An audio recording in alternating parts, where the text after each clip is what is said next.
Today, we're going to talk about ATs, also known as automatic thoughts. They're those destructive and unreasonably negative thoughts that you have that make things go from bad to worse. Avoiding ATs feels as impossible as avoiding red lights when you're running late. You're going to hit one or two, or every single light from your house to work on that morning that your report's due at 9 a.m. and your boss is already on the edge and you might just get fired and then get evicted and...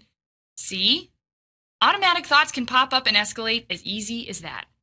Regardless of reality, ATs are the things that help you build a couple of red lights up to an Armageddon-scale catastrophe in a matter of seconds. Today on Wellcast, we're going to show you how to manage those harmful automatic thoughts with healthier, rational ones. And we're going to use our triple R exercise. You are going to record, rationalize, and replace your ATs. But first, how serious are ATs? A study at UCLA shows that people who got caught in cycles of automatic negative thinking became clinically depressed, self-critical, and less successful in both their work and personal lives. According to Dr. Glenn Scaraldi, these negative, disordered ATs fall into 13 categories, all of which take a toll on your mental health. Here are some of the categories. Assuming or mind reading. Like when you are sure someone is mad at you, even though you haven't spoken to them just because they walked in and didn't say hi.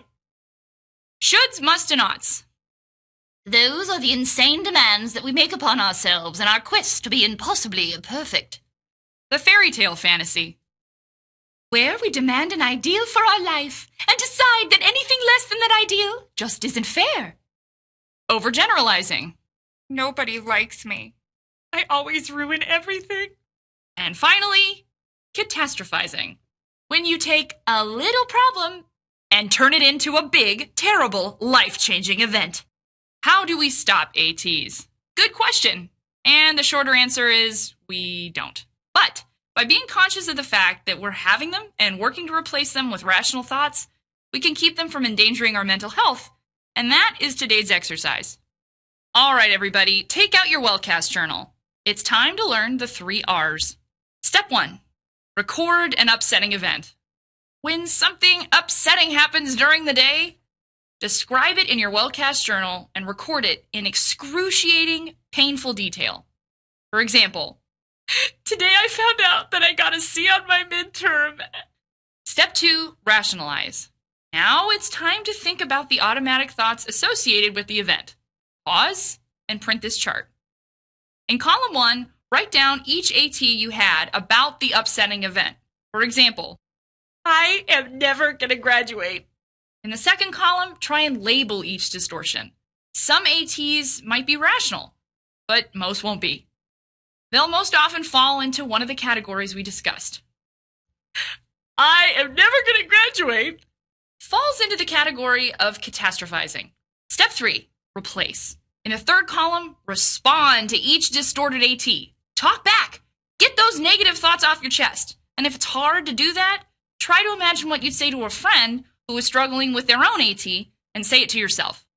When you're responding to those ATs, ask yourself some questions like, what's the evidence for this response? Is this a believable outcome for my situation? Will the world end if I get a C on this midterm? Of course not. So as time goes on, and you're more used to responding to your ATs instead of letting them take over your life, you should be able to replace those ugly negative thoughts with more rational ones. Let's recap.